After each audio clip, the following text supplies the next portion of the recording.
Bem-vindos à nossa igreja, fiquem à vontade. E eu já gostaria de convidar você a abrir sua escritura comigo em Filipenses, capítulo 2, verso 19. Nós vamos ler do verso 19 ao verso 30 nessa manhã, seguindo a série em que estamos, Alegria e Contentamento. Vamos fazer essa leitura juntos, você pode acompanhar enquanto eu leio. Diz assim, verso 19: Espero no Senhor Jesus enviar-lhes Timóteo o mais breve possível, a fim de que eu me sinta animado também ao receber notícias de vocês, porque não tenho ninguém com esse mesmo sentimento e que se preocupe tão sinceramente por vocês. Todos os outros buscam os seus próprios interesses e não os de Jesus Cristo. Quanto a Timóteo, vocês conhecem o seu caráter provado, pois serviu ao Evangelho junto comigo, como um filho trabalha ao lado do pai. Portanto, este é quem eu espero enviar. Tão logo eu saiba como vai ficar a minha situação. Mas confio no Senhor, que também eu mesmo em breve irei até aí. No entanto, julguei necessário enviar-lhes Epafrodito, meu irmão, cooperador, companheiro de lutas, e da parte de vocês, mensageiro e auxiliar nas minhas necessidades. Ele tinha muita saudade de todos vocês e estava angustiado porque vocês ficaram sabendo que ele adoeceu. De fato, adoeceu e estava à beira da morte, mas Deus se compadeceu dele, e não somente dele, mas também de mim, para que eu não tivesse tristeza sobre tristeza. Por isso, tanto mais me apresso em mandá-lo, para que, vendo-o novamente, vocês fiquem alegres e eu tenha menos tristeza. Recebam-no, pois, no Senhor, com toda alegria, e honrem sempre os que são como ele. Porque por causa da obra de Cristo, ele quase morreu, arriscando a própria vida, para suprir a ajuda que vocês não podiam me dar pessoalmente. Amém. Vamos orar? Senhor, nós te damos graças pela sua santa palavra. Obrigado, Jesus. Obrigado porque ela em tudo nos instrui, porque ela é vida a nós. E nessa manhã nós rogamos a Ti, Senhor, que você abra o nosso coração a fim de que a semente do Evangelho penetre nas profundezas do nosso coração. Nós estamos aqui sedentos pela Sua palavra, por sermos transformados. Então pedimos a Ti, Senhor, aplica a Sua palavra no nosso coração, as nossas necessidades, aquelas que você conhece tão bem, mais do que nós mesmos. Nós pedimos a você, Espírito. Amém. Nós estamos chegando à metade da série, meus irmãos. Exatamente a metade dessa série de exposições em Filipenses. Acabamos de finalizar hoje, nós vamos finalizar o 2º capítulo. Falta o 3º e o 4º. Então, é uma alegria chegar à metade dessa jornada. E antes de darmos sequência a esses versos que nós observamos aqui, eu gostaria de fazer um percurso rápido para contextualizar você que não acompanhou desde o início. Nós estamos na carta de Filipenses e o apóstolo Paulo havia sido acusado injustamente pelos judeus lá em Jerusalém por ser como um opositor a César, um revoltoso, alguém que se insurgia contra César de maneira totalmente mentirosa e fraudulenta. E aí ele fica preso e aí ele preso em Jerusalém, ele fala, não, vou apelar a César. Ele vai a Roma e apela a César e apresenta sua defesa a César. E agora ele apresentou sua defesa e está preso em cárcere privado agora, esperando a sentença, esperando o resultado da sua sentença. Ele permanecia então em prisão domiciliar e alguns amigos e cooperadores acabaram indo até ele, servir como auxílio. E um deles era Timóteo. E, em dado momento da sua prisão, ele recebe outra visita, Epafrodito, que foi enviado da igreja de Filipos a estar agora com Paulo, a servir como auxílio. Então, a igreja de Filipos, que havia sido fundada ou plantada por Paulo há cerca de 10 anos atrás, tinha um estreito relacionamento com o apóstolo. Eles tinham laços profundos e fraternos, era uma igreja muito querida pelo apóstolo. E Epafrodito chega então com uma oferta da igreja de Filipos, pronto a servir a Paulo. Não só isso, ele traz notícias da situação atual da igreja de Filipos. E preso, Paulo não podia fazer nada, a não ser fazer uma carta. Então ele faz uma carta aos filipenses e agora envia a fim de que Epafrodito leve de volta essa carta. E nessa carta ele agradece a generosidade da igreja de Filipos, ele encoraja os irmãos a labutar e a seguir na batalha pelas lutas que vinham acontecendo dia após dia em Filipos. Ele fala a respeito de questões doutrinárias e práticas e também a respeito dos falsos mestres. E por fim nós chegamos aonde nós estamos agora no texto que nós acabamos de ler, que é quando, nessa passagem, Paulo revela os seus planos imediatos, o que ele estava prestes a fazer, quais eram as suas intenções, e intenções essas que incluíam Timóteo e Epafrodito. Estou indo com cuidado no café, porque a última vez eu queimei a língua. Fiquei falando assim o tempo todo. Brincadeira. E agora a gente chega nesse ponto. E nesse ponto aqui, ele escrevendo aos filipenses, Paulo desejava que os filipenses imitassem a Cristo. Que os filipenses tivessem a mesma atitude que houve em Jesus Cristo, que abriu mão da sua glória, que morreu morte de cruz, em obediência ao Pai e em amor por pecadores como nós. Esse era o desejo de Paulo, agora escrevendo aos filipenses. Mas ele não deixa isso no ar. Sigam a Jesus. Ele fala, sigam a Jesus, tenham o mesmo sentimento que houve em Jesus. E assim, observem, caso fique muito etéreo seguir Jesus e muito distante, que existe alguém que imitou ele. Eu imitei ele, eu tenho imitado ele, vocês têm visto. E esse é o verso 17 e 18. O verso 17 ele fala sobre si mesmo. Mas ele gasta 6 versos para falar de outro exemplo, de outros 2 exemplos. 6 versos para Timóteo e 6 versos para falar a respeito de Epafrodito, que são exemplos práticos, encarnados, reais, palpáveis, que estavam no rol de relacionamento dos filipenses, de pessoas que eram semelhantes a Cristo e que eram conhecidos, que eram reais, pessoas que de fato tinham um caráter aprovado. E aqui nós estamos, e essa passagem vai girar em torno desses 2 colaboradores de Paulo, Timóteo e Epafrodito, que o exemplo deles para a vida dos irmãos da igreja de Filipos devia ser muito caro e observado com cuidado. E aqui estamos nós, olhando. Quantos aqui não olharam para o exemplo de Cristo que fala, tenham o mesmo sentimento que houve em Cristo Jesus, me sigam. E não lembram daquela imagem já viram aqueles empacotadores de aeroporto, que eles giram a caixa e selam ela com aquela fita?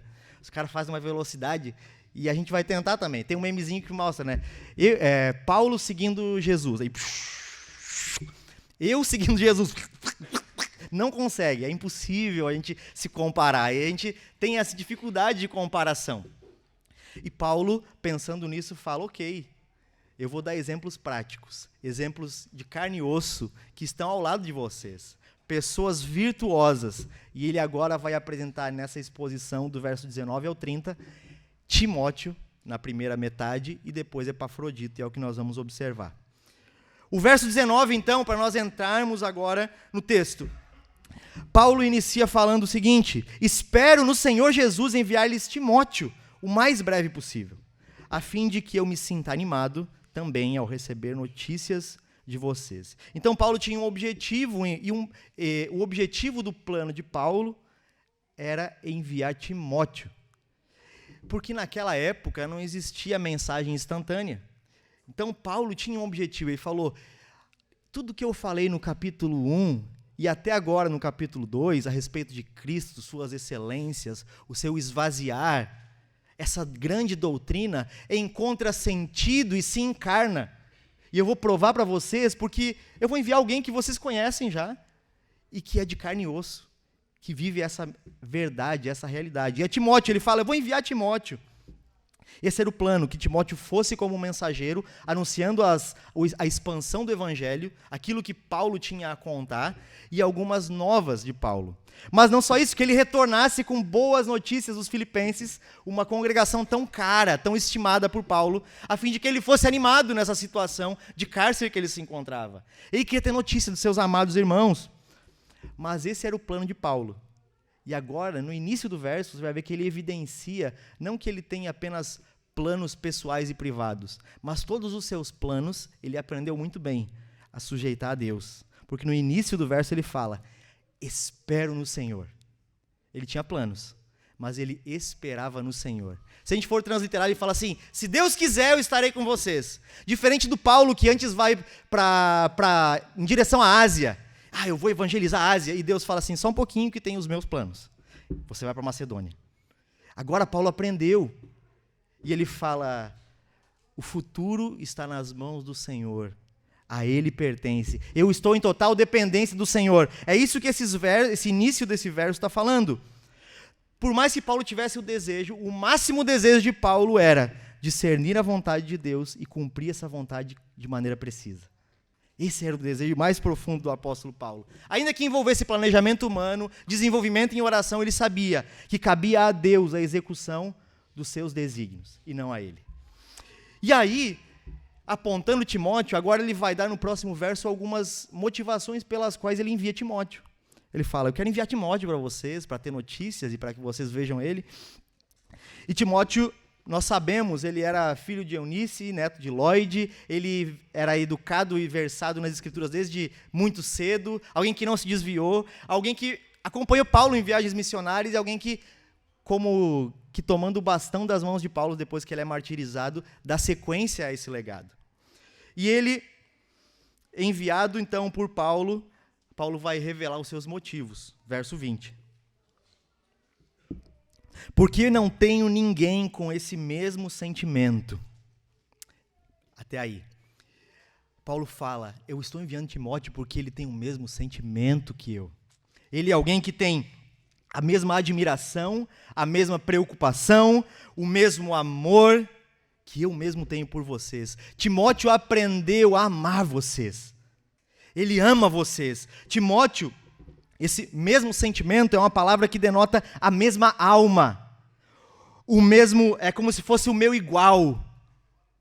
É como se fosse um amigo íntimo. É como se Paulo estivesse falando, ele é como se fosse eu mesmo. Ele é o meu Erasmo, ele traduz da seguinte forma, eu o enviarei como meu alter ego, como meu outro eu. Está falando, Timóteo está indo porque ele é como se fosse eu mesmo indo até vocês. Ele tem o mesmo amor, ele tem o meu coração, pulsa no coração dele. O propósito pulsa no coração dele. Nós somos como que iguais. Recebam ele como se fosse eu mesmo. Esse mesmo amor que vocês têm por mim, ao ponto de me enviar auxílio, recebam Timóteo quando eu enviar. Ele é como se fosse eu mesmo. Mas não só isso, Paulo exalta outra qualidade de Timóteo, dando razão para enviar ele. Ele fala assim, ele cuida dos interesses dos outros. Está falando o seguinte, parte B do verso 20, que se preocupa tão sinceramente com vocês. Então, além de ser como eu, ele se preocupa sinceramente. Ele cuida dos interesses de vocês, filipenses. É por isso que eu estou enviando. Ele sinceramente se preocupa com vocês, meus irmãos. Timóteo aqui havia aprendido o princípio de Paulo, que está lá no capítulo 2, que nós estamos lendo no verso 4, que é, não tendo em vista somente os seus próprios interesses, mas também os dos outros. Essa é a tese de Paulo no capítulo 2. Não tem em vista os próprios interesses, antes tem os dos outros. Esse é um princípio de Cristo, é um ensino de Cristo. Tenham em vós, verso 5, o mesmo modo de pensar que Cristo Jesus, que se esvaziou, que não tomou por usurpação ser igual a Deus, e que se deu, morreu morte de cruz. Então, Paulo está apontando Timóteo, falando, ele é como eu. Não só isso, ele genuinamente cuida dos interesses de vocês, e antes dos dele, ele ama estar preso aos interesses de vocês. Ele tem intenções genuínas, ele tem intenções sinceras, as motivações não são duvidosas, não são escusas, não é para se promover, mas são genuínas as motivações. E aqui, isso que Paulo ensina aos filipenses, vai em oposto ao pensamento moderno que fala, corra pelo seu, faça o seu que ninguém vai fazer por você, então faça. Faça o que tem que ser feito e acabou. Considere você, olhe para as suas capacidades e avance. Se prepare, você tem condição, não espere de ninguém, não corra por ninguém. Esse é o pensamento moderno. E Paulo está ensinando o oposto aos filipenses. Ele está falando, leve em conta o interesse dos outros antes dos seus.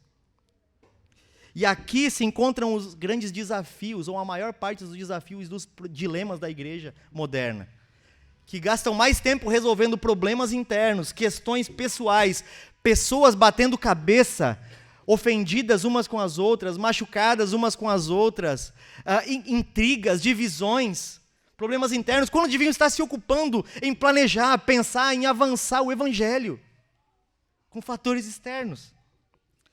E tudo isso acontece porque não se cumpre esse projeto de Deus, que está evidente aqui no escrito de Paulo, que é cuidar sinceramente dos interesses uns dos outros. E nesse ponto cabe uma reflexão. Como nós temos cuidado dos outros? Nós temos cuidado dos outros? Nós temos nos interessado mais pelo interesse do próximo do que pelo nosso próprio interesse? Cabe essa reflexão.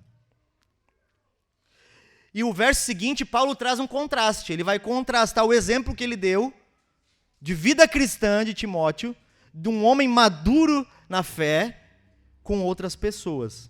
Ele vai falar no verso 21, todos os outros buscam os seus próprios interesses e não os de Jesus Cristo. Então aqui Paulo traz uma denúncia implícita, sem citar nomes. E não pense que ele está dando uma indireta para os seus companheiros de ministério. Certamente não. Aqui ele não está se referindo a Barnabé, ele não está se referindo a Apolo, a Marcos, a Filemon, a Tito, não. Aqueles que militaram nas fileiras do evangelho com ele. Mas é uma referência àqueles que nós falamos lá em Filipenses 1,15.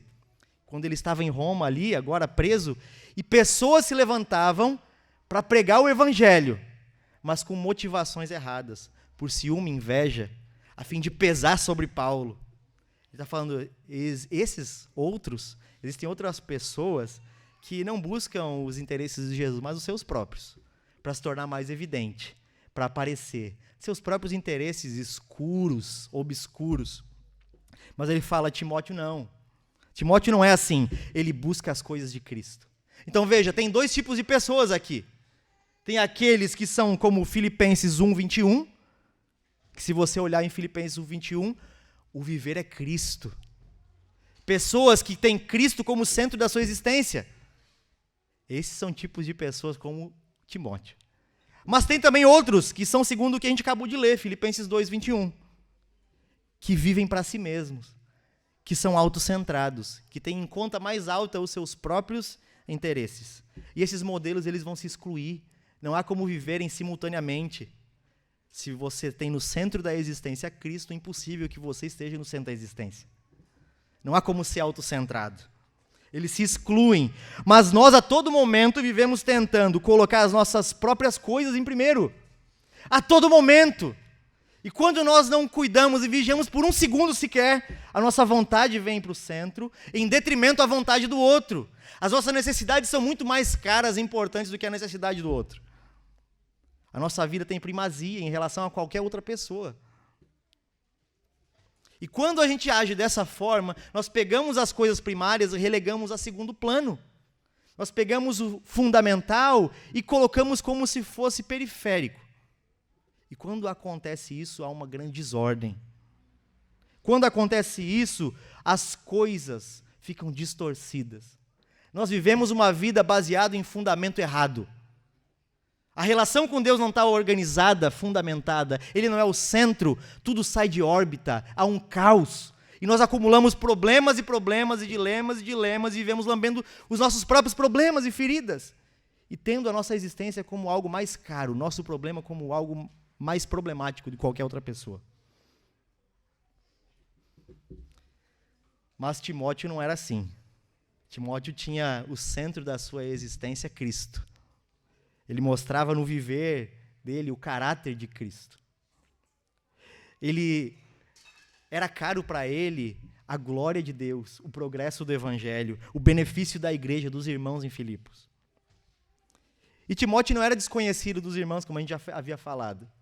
Mas Paulo faz questão de ressaltar aqui quem é Timóteo de fato. Ele havia ajudado Paulo a plantar a igreja de Filipos. ele foi destacado por Paulo a várias viagens missionárias a Filipos, como o livro de Atos relata. Ele não era desconhecido, não, dos filipenses. Mas Paulo faz questão no verso 22 de falar: quanto a Timóteo, vocês o conhecem o seu caráter provado, pois serviu ao evangelho junto comigo, como um filho trabalha ao lado do pai.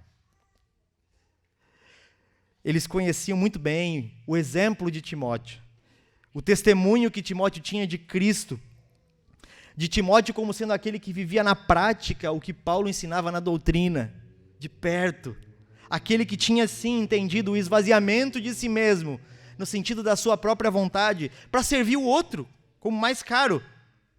E Timóteo servia de que forma? Ele fala, como um filho. Vocês viram ele servindo como um filho, trabalha ao lado do seu pai, em submissão, sem querer ser mais proeminente, pelo contrário, servindo totalmente, entendendo que o outro vem antes. E ele vai enfatizar, novamente no verso 23, portanto é esse quem eu espero enviar. É esse, vejam só, esse. Eu sei que vocês conhecem, mas olhem agora para esses distintivos que eu apontei. Olhem para Timóteo a partir do que eu falei agora. Tão logo eu saiba como vai ficar a minha situação. Então ele queria que os filipenses agora olhassem de maneira intencional para Timóteo. Não como eles conheciam, Timóteo, Titi, Timóteo da massa. Não! Olhem de maneira intencional como um homem que sim, esvaziou-se de si para servir a Deus e amar o próximo. Mas esse plano estava em stand-by, estava sobre a mesa e aguardava uma decisão judicial. Então ele fala, tão logo eu saiba como vai ficar a minha situação, eu pretendo enviar ele. E ele segue falando, afirmando o que ele começou falando no verso 19. Mas confio no Senhor, que também eu mesmo irei em breve aí.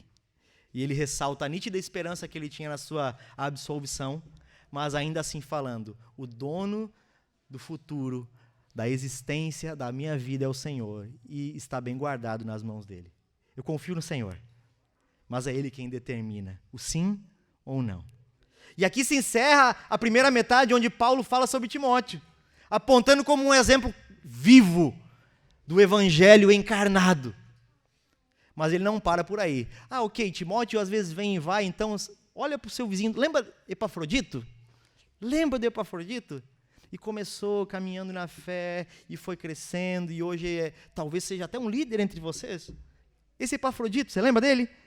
Então eu vou falar sobre ele. E agora Paulo se detém em Epafrodito. Após falar de Timóteo, que Timóteo tinha os interesses de Jesus e do próximo em alta estima. E Epafrodito, assim como Timóteo, aprendeu o segredo da maturidade cristã. Esse homem que é tem o seu nome chamado de amável, agradável, ele foi, quem foi? Ele foi alguém que portou uma oferta. Ele portou a oferta da igreja de Filipos até Paulo, para suprir Paulo.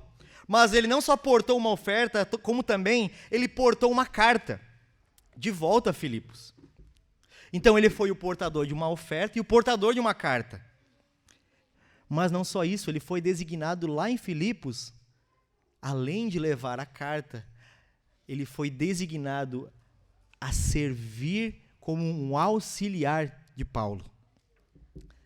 A servir Paulo em tudo que fosse necessário naquele período da vida de Paulo.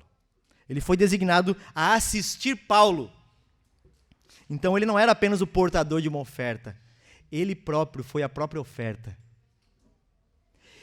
Ele mesmo foi a oferta viva. Aqui, a frase que nós tanto falamos aqui encontra carne e osso. Nunca deu quem deu do seu sem dar de si. Nunca deu quem deu do que é seu sem se dar.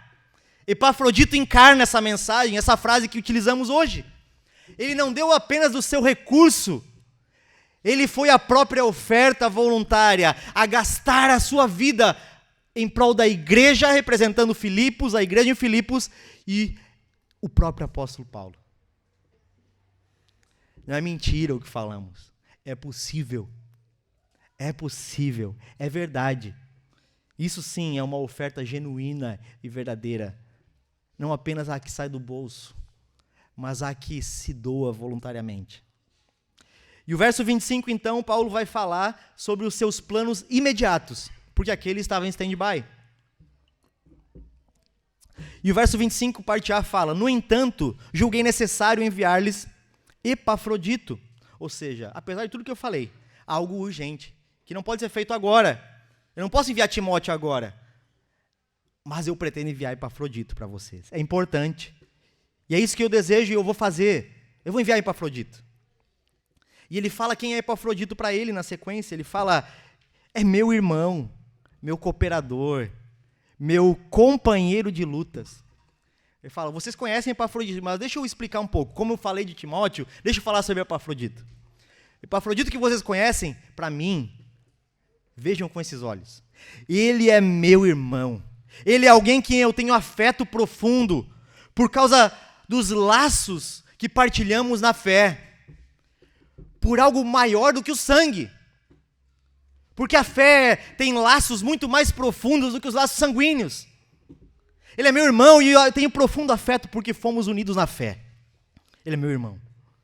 Mas não só isso, ele além de ser meu irmão, ele é meu cooperador, ele é alguém que trabalha comigo. Ele é alguém que trabalha muito, que se esmera em trabalhar. Estamos juntos. Juntos na labuta do evangelho. Mesmo meio à prisão, ele está trabalhando até agora, ao meu lado. E além de ser o meu cooperador, entendam, ele é meu companheiro de lutas. Porque ele assumiu riscos, porque ele porta as armas e permanece nas fileiras da luta evangélica comigo. Ele enfrenta os perigos, ele é meu companheiro de batalhas, ele é meu companheiro de armas.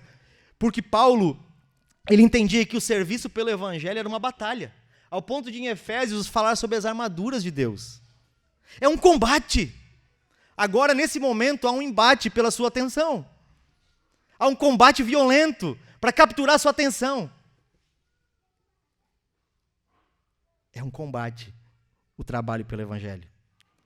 E aqui, nesse exemplo de Paulo falando a respeito de Timóteo, de Epafrodito, como seu irmão, como seu cooperador e seu companheiro, nós vemos um equilíbrio da jornada cristã. Muitas pessoas são muito trabalhadoras, mas pouco fraternas, com poucos laços verdadeiros de amizade cristã. Aí que acabam caindo no ativismo. E outras são muito amigas e fraternas e companheiras, mas pouco trabalhadoras. Pouco se envolvem com a labuta do evangelho. Querem mais curtir a vida e amar. Mas Paulo aqui ele reflete nessa relação com Epafrodito o equilíbrio que a vida cristã exige. Não apenas amizades cristãs, mas também trabalho duro. Não apenas trabalho duro, mas também um embate sério. O equilíbrio é fundamental. Os extremos adoecem. E aqui está evidente. A sequência do verso 25, parte B, ele vai falar quem Epafrodito era, aquele que vocês conhecem, que veio como mensageiro da parte de vocês e auxiliar nas minhas necessidades. Mensageiro porque ele veio com uma mensagem, autorizado, autenticado por vocês, escolhido, representando de maneira autêntica a igreja, portando uma mensagem, não apenas oferta, mas a mensagem de como vocês estão. E ele está autorizado.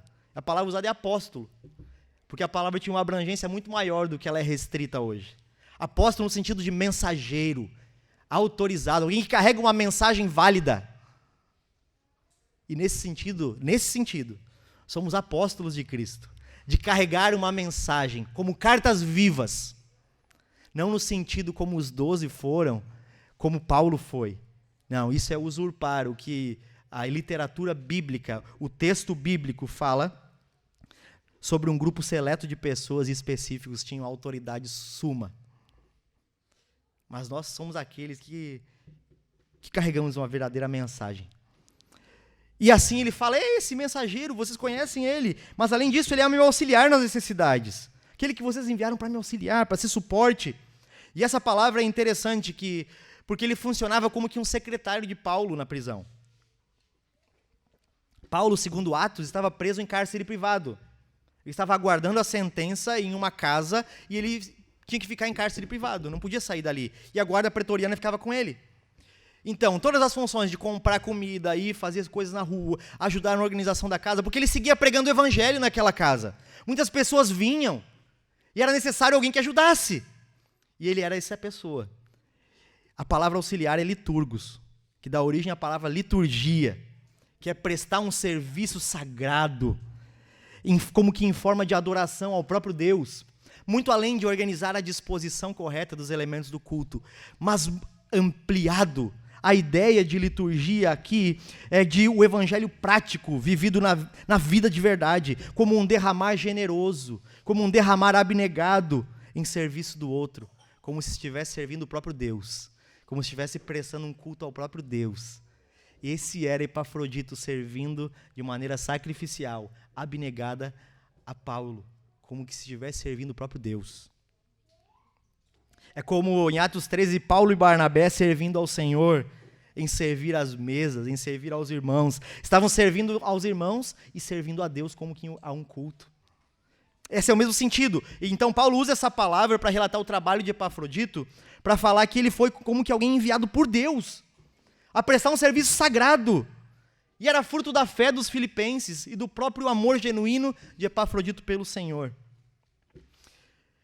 Mas mesmo ele sendo peça fundamental ali para Paulo, naquele momento, Paulo entende que é necessário que ele seja enviado. E agora nós chegamos ao verso 26. E ele vai enviar Epafrodito debaixo de um cuidado pastoral, debaixo de um grande senso pastoral e coração amoroso. O verso 26 diz assim, falando sobre as razões pelas quais ele deseja enviar, como ele falou de Timóteo, ele deseja enviar Epafrodito por alguma razão. E fala assim, ele tinha muita saudade de todos vocês. E ele estava angustiado porque vocês ficaram sabendo que ele adoeceu. Então veja, chegou um momento que ele estava com muita saudade. O coração daquele homem de Deus já estava apertado. Você pode falar, mas ele acabou de chegar para servir Paulo. A viagem de Filipos a Roma, 1.000 quilômetros aproximadamente. 6 semanas de viagem. Não era de carro, era ou no lombo de um cavalo, de um jumento, ou a pezito no mas. 6 semanas. Então esse homem demorou 6 semanas para chegar, estava servindo, mais 6 semanas até que a mensagem chegasse a Filipos, e soubessem que ele estava com saudade, e soubessem que ele estava adoecido, e a mensagem volta, mais 6 semanas. E ele sabe, meu Deus, eu estou preocupado agora. Eu estou doente, eu estou à beira da morte, e eu causei dor aos meus irmãos e preocupação. Ele estava há muito tempo doente. E não apenas o seu físico padecia, ao ponto que fala que ele estava angustiado, e essa palavra usada aqui é a mesma palavra usada em Marcos e Mateus para descrever a angústia de Cristo no Getsêmani. Imagina a angústia desse homem. Podemos até crer que não era apenas uma aflição momentânea, mas ele padecia de uma doença emocional, talvez deprimido, talvez com a consciência extremamente ofendida por ter sido peso aos irmãos na cidade de Filipos.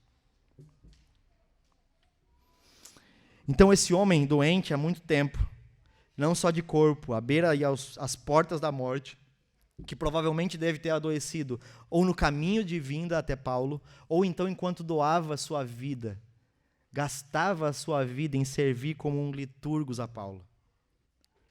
Imagine, muita demanda de trabalho, pouco tempo de sono, não recuperava as suas forças, mas a demanda era tanta e o amor e a paixão por Deus e pelos irmãos era tanta que ele seguia, até que suas forças vão se esvaindo como uma vela que vai queimando aos poucos e ele se encontra à beira da morte. Mas isso não era problema para ele. Mas nisso nós aprendemos que mesmo homens e mulheres cheios do Espírito Santo, em serviço abnegado a Deus, não estão imunes a padecerem dores. Não estão imunes a quebrarem. Nós não somos de ferro, invencíveis.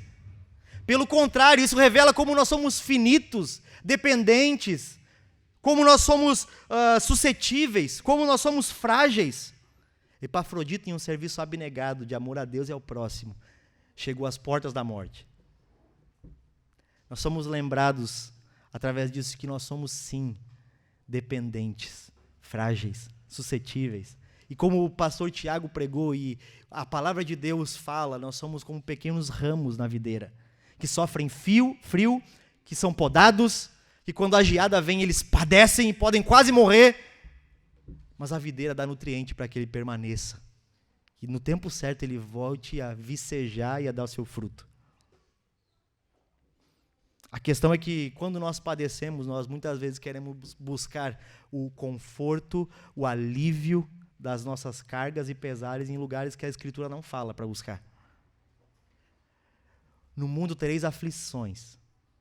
Ou seja, ainda que você ame a Deus de todo o seu coração, como o único homem na terra que fez isso, você há de sofrer e padecer aflições. Mas Jesus fala, quando você ficar assim, vinde a mim, vós que estáis cansados e sobrecarregados, e eu vos aliviarei. Mas nós pensamos em aliviar nossas tensões, nosso esgotamento, nosso estresse, nossa depressão, tudo em frente de Netflix, celulares. Eu vou sair e dar uma espairecida. Mas há um lugar que é necessário e que de fato alivia, é no peito do bom pastor. É ir às Escrituras e lembrar das palavras que Jesus disse. É se alimentar da fonte de vida, do nutriente que sustenta o coração do homem. E o verso 27, Paulo segue falando que ele estava à beira da morte. Mas Deus se compadeceu dele. E não somente dele, mas também de mim. Para que eu não tivesse tristeza sobre tristeza. Por isso, tanto mais me apresso em mandá-lo. Para que vendo vocês vendo, fiquem felizes e eu tenha menos tristeza. Então eu quero enviar ele. Ele quase morreu, mas ele foi curado. A atribuição da cura é unicamente a misericórdia de Deus, a compaixão divina. Mesmo Paulo tendo o dom de cura, ele não exercia quando quisesse, a hora que quisesse e na forma que quisesse. Até o exercício dos dons são sujeitos à soberania e à vontade de Deus. O exercício dos dons. Paulo, a sombra dele curou, não curou? Mas seu amigo estava servindo ele às portas da morte.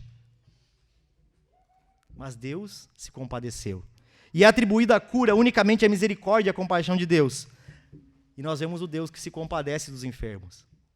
Vemos o Deus que traz a cura, quer por motivos naturais ou sobrenaturais. E essa cura, essa compaixão refletiu até no apóstolo Paulo, porque ele falou, graças a Deus, Deus não permitiu que eu tivesse tristeza sobre tristeza, então eu vou enviar ele, então para que vocês se alegrem. E se vocês estiverem alegres, eu também estarei alegre. Mostrando outra vez o coração abnegado de Paulo. E por fim, ele envia e fala, recebam ele de certa forma aí. Recebam ele numa forma específica, porque ele estava em missão, certo? E se ele estava em missão, a missão era ser suporte e auxílio para Paulo. Mas Paulo não havia saído da prisão. E ele estava voltando, ou seja, missão incompleta. Talvez quando ele chegasse de volta, alguém ia falar assim, apontar o dedo para ele e falar, não, você não cumpriu sua missão, volta lá. Críticas. E Paulo fala, adiantando isso, verso 29, debaixo de grande cuidado pastoral. Recebam-no, pois, no Senhor, com toda alegria, e honrem sempre os que são como ele. Ele não deixa no vácuo, mas ele fala os motivos para eles fazerem isso, as razões, que está no verso 30. Porque, por causa da obra de Cristo, ele quase morreu, arriscando a própria vida para suprir a ajuda que vocês queriam me dar, mas vocês não conseguiam. Ele fez isso. Então não critiquem, receba ele com honra. Não só ele, mas todos que vivem dessa maneira. Vocês enviaram ele para cá, e ele foi como uma liturgia para mim. Foi como uma oferta sacrificial, como quem serve ao próprio Deus. Ele arriscou a própria vida, seja nos perigos da jornada, enfrentando salteadores, talvez animais selvagens, seja chegando em Roma e me buscando, e se identificando com um prisioneiro, talvez sendo contado como cúmplice. Ele se arriscou, seja tendo uma doença que quase o levou à morte. Então honrem esse homem, porque ele fez isso por amor a Deus e amor a vocês. Epafrodito foi esse homem que arriscou tudo para cumprir a missão de Deus, meus irmãos. Motivado em suprir as necessidades do apóstolo Paulo e representar a igreja. Movido por amor genuíno a Deus. E nós temos um hábito, enquanto humanidade, de honrar pessoas que aparentam, pessoas que têm uma beleza, pessoas que têm recursos, que têm fama, que têm poder. Mas aqueles que pertencem à igreja de Deus são apontados a honrar um tipo de homem. Tipo de homens e mulheres como Paulo, Timóteo e Epafrodito. Esses de fato merecem honra, merecem ser observados com cuidado, imitados. E Epafrodito foi esse homem que tinha o mesmo espírito que houve em Cristo Jesus. E Paulo usou a expressão, arriscou a própria vida. E aqui eu gostaria de me encaminhar para o fim. Essa expressão é uma expressão grega que traz a ideia de aqueles jogadores de jogos de azar que apostavam tudo. A palavra é o verbo grego paraboleomai, que é arriscar tudo que você é e tem, mesmo que as perspectivas de ganhar sejam desconhecidas. No pôquer seria o famoso all-in. Tudo na mesa. Vamos ver o que vai dar. E Paulo pega essa palavra comum e torna ela em um sentido muito mais elevado. Ele aplica um contexto mais elevado. Ele fala assim, Epafrodito arriscou a vida. Ei, Filipenses, ele jogou toda a sua vida em uma causa. Na causa do evangelho. Toda a sua vida. Ele apostou tudo que ele tinha. Sem saber se morreria ou não. Mas ainda se morresse, ele havia depositado o seu tudo ali. Ele enfrentou todas as possibilidades por amor a Jesus. E no primeiro século houve um grupo de cristãos chamado parabolani, que vem do mesmo verbo que Paulo usou aqui, paraboleomai, os parabolanes. Eles eram pessoas que eram chamados assim porque eles arriscavam a sua vida. Eles arriscavam a sua vida cuidando de pessoas de alto risco. William Hendrickson, um comentarista bíblico, vai falar que eles ministravam aos doentes, correndo o risco de ficarem doentes. Aos presos, correndo o risco de serem contados como cúmplices, e presos também. E procuravam os mártires e os inimigos também, a fim de que eles tivessem um sepultamento correto, uma sepultura decente. Eles investiam a sua vida nas pessoas esquecidas, abandonadas, que ninguém queria associar o seu nome. Eles gastavam a sua vida ali, arriscando tudo. E essa é a ilustração de Paulo, ao falar sobre a dedicação generosa de Epafrodito. Um homem comum, mas que marcou a história bíblica. Que permanece até o dia de hoje, servindo de exemplo para homens e mulheres ao redor de toda a terra. Alguém que arriscou e dedicou a sua vida por amor ao Evangelho, a Deus e ao povo de Deus. Paulo ele faz essas apresentações de dois homens para ilustrar aquilo que ele pregava na doutrina. Para falar, é possível. É possível. Olhe para o seu lado e veja exemplos de homens que pisam na mesma terra que você, que sofrem dos mesmos males que você, oferecendo a sua vida como um sacrifício agradável e vivo a Deus, como liturgia a outras pessoas, dedicando totalmente a sua vida em prol da vontade do próprio Deus e dos interesses dos seus irmãos. Nós precisamos de homens e mulheres assim. Paulo chama uma igreja assim, a viver dessa forma. Paulo chama a igreja atual a viver da mesma forma. Porque ainda temos que ter o mesmo sentimento que houve em Cristo Jesus. A nossa vontade, muitas vezes, é o que impera. Nós levamos em conta muito mais a nossa vontade, os nossos próprios desejos. Nós somos autocentrados, nós somos autorreferentes. A minha dor é muito mais elevada que de qualquer pessoa. Os meus problemas vêm antes dos problemas dos outros.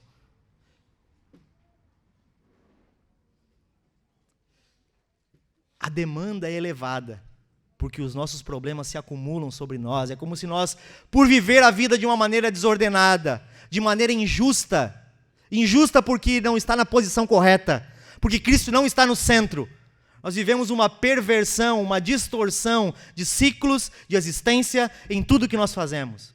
Nós vivemos perpetuando a injustiça, acumulando problemas sobre nós mesmos, que não foi Deus que deu. Fomos nós que corremos atrás. E permanecemos lambendo as feridas de nós mesmos. Porque em nossa conta o mais alto é a nossa vontade, e não a vontade de Deus. Porque a vontade de Deus, muitas vezes, não muitas vezes, na verdade, ela humilha a nossa vontade. Ela destrói o nosso querer. Mas nós somos chamados a seguir o exemplo de Cristo, que deixou a sua glória, se esvaziou, assumiu a morte de cruz, por mim e por você, homens e mulheres que não valem nada. Ele é o maior de todos os exemplos. Nós devemos amar a vontade de Deus. Os nossos problemas se acumulam porque nós não amamos a vontade de Deus. E nós fomos chamados e existimos para isso. Qual é o fim principal do homem? Glorificar a Deus e ter prazer para sempre nele. E como glorificar a Deus? Amando e cumprindo a sua vontade. Aquele que me ama, guarda o meu mandamento. Aquele que me ama não apenas ouve, mas aplica a sua própria existência, o esvaziar de si mesmo e amar a Cristo e o próximo antes dos seus próprios interesses. Como fazer isso? Nós não conseguimos gastar a nossa vida nem com as pessoas mais próximas a nós. Com o nosso cônjuge. Muitas vezes você não gasta a sua vida e vive em cabo de guerra, militando pela razão a todo custo. Você finge se doar, mas de fato a sua vida é autocentrada. Não conseguimos nem pregar o evangelho para quem está dentro de casa, nem gastar a nossa vida aprendendo mais a respeito das coisas de Deus, e pregar para quem está do nosso lado, gastar toda a nossa vida com nossos filhos, nosso cônjuge, nosso pai, nossa mãe, nossos irmãos. Eu não vou nem falar daqueles que não creem. Mas a verdadeira fé é chamada a gastar a vida, não consigo mesmo, mas viver como um liturgos, como alguém que a sua vida é um próprio culto a Deus. Esse é o princípio sacerdotal, é a dedicação da vida. É a dedicação da vida a Deus. Por que nos reunimos domingo? Para celebrar a vida que dedicamos a toda semana. Mas se não dedicamos, qual é o sentido? O que celebramos? Os problemas não podem se acumular sobre nós. Os nossos problemas diminuem à medida que nos apropriamos e encontramos prazer e deleite em Deus e na sua vontade. Deus escolheu ser amado no próximo. Deus escolheu ser amado no outro. Paulo aprendeu essa lição. Epafrodito também. Timóteo também. Que o Senhor nos ajude e nos ensine a mesma lição de levar em conta os interesses de Deus e do próximo antes dos nossos próprios. Amém? Se coloca de pé, vamos orar?